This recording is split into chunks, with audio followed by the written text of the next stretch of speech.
What is your fake it till you make it story? Went from hospitality at a casino to an engineer by faking my resume.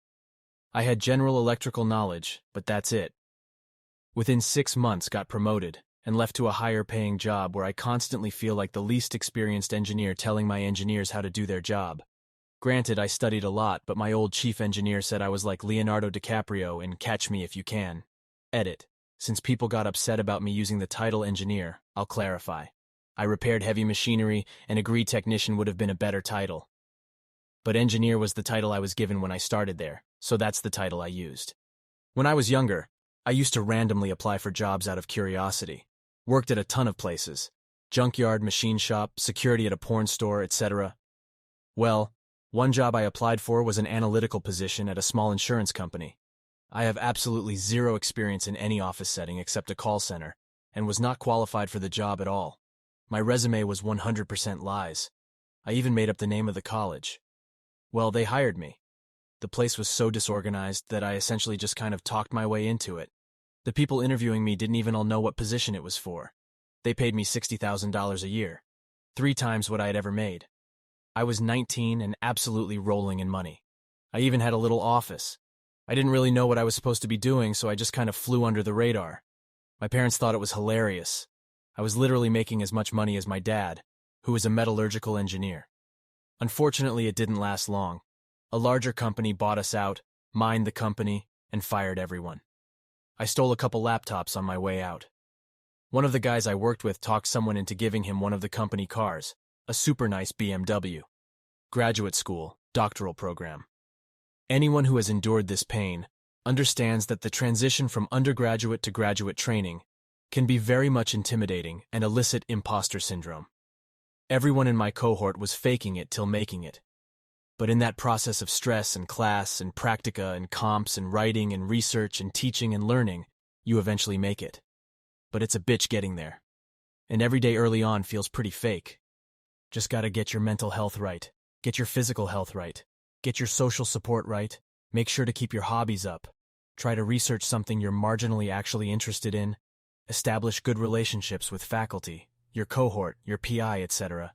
Trust in your self-efficacy, keep grinding, faking it, and doing the best you can, until you come out the other side all the wiser for it.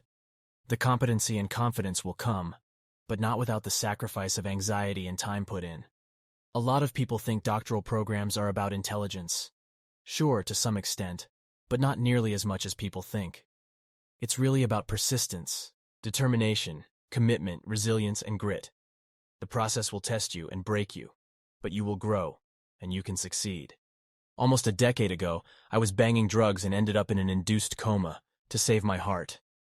After coming out of a coma, I was still addicted to the drugs and needles, but deadly afraid of doing it again, for fear of finally dying. I asked doctors, family, anyone who visited me, how I could overcome the addiction because I didn't want to go back to that lifestyle. One buddy just said, "Fake it until you make it." It just clicked and resonated with me. I lied to myself and everyone that I was afraid of needles and hated the drug I was doing. I kept on until one day I woke up legitimately afraid of needles. I was still in the hospital for all of this, though. I was mostly lucky to be held and detoxed before release. The phrase has continued to help anytime I'm at a low, though. 9 years sober in 3 weeks. I'm painfully shy and fucking terrified of speaking in front of people. A few years ago, I started volunteering at my local animal shelter and would always sign up for a time slot before the shelter opened to the public so I wouldn't have to deal with people. I kept getting assigned new volunteers to show them the ropes because my time slot was when it was quiet and there wouldn't be interruptions. I really extremely didn't want to deal with people, but I went ahead anyway because it meant I got my own kennel key. I was nervous as hell and didn't know what I was doing but plowed ahead anyway. Then I got the hang of it. Now, 4 years later, I'm one of the leads. I have access to restricted areas of the shelter. I'm one of only 2 volunteers allowed to update the animals' notes on the shelter site, and I'm highly respected and considered a role model. I'm still terrified. Proud, but terrified. I was desperate for a job several years back, so I wrote up this resume that was utter horseshit on a whim. Granted, some of it was legit, but a good 80% was me bullshitting. Amazingly enough, I got a call for an interview, and by some miracle they ended up hiring me, and I worked for the place for 7 years before something I was actually qualified for opened up at another workplace.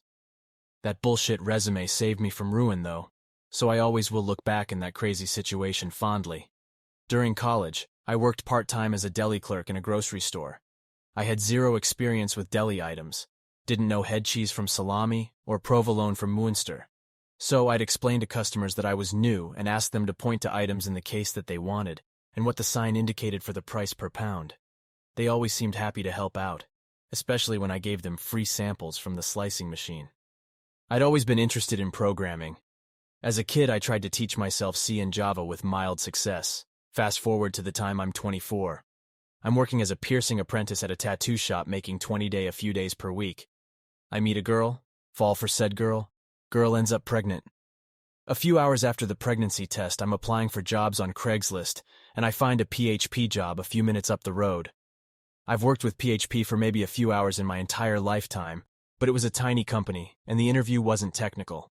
I lied through my teeth the entire time and get hired. After being hired, I tried to start learning PHP on the job. The owner of the company created his own PHP framework, which was god-awful, so I couldn't figure it out for the life of me. I got fired 2 weeks later. In those 2 weeks on the job, I made an honest effort to learn more about web design and development, so I offered my design services to a local web design company for free so that I could learn. Walking home after being fired, I called up the web design company, and they ended up hiring me. I would learn on the job for a year or so, and then take my skills to get more money somewhere else. 10 years later, I'm the lead software engineer on a big project making just over 6 figures. If a pregnancy test hadn't scared me to death that day, I would still be working dead-end jobs to scrape up enough money for weed and booze. My entire professional career. I played with computers growing up insofar as I knew how to turn one on, download a game, and play them very well. I knew next to nothing about building them or troubleshooting them, usually depending on my friends to help when my secondhand PC threw a shit fit. Cut to me, fresh out of college with a waste of paper degree looking for a job.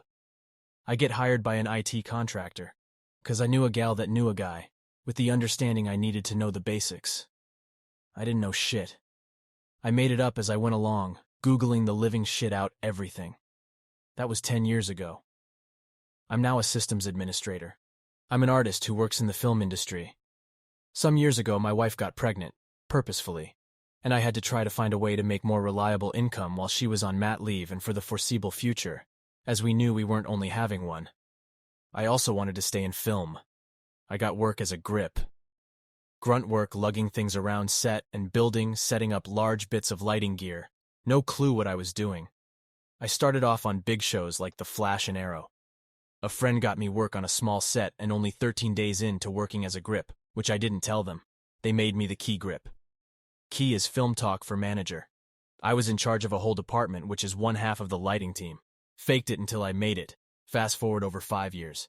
I have over 30 credits to my name as a key grip. I own an entire 5-ton truck's worth of gear that I rent out, which makes as much money per show as my wage did. My wife is back at work after having 2 kids, and I'm a stay-at-home dad with consistent passive income and the time to continue to write and audition whenever I need.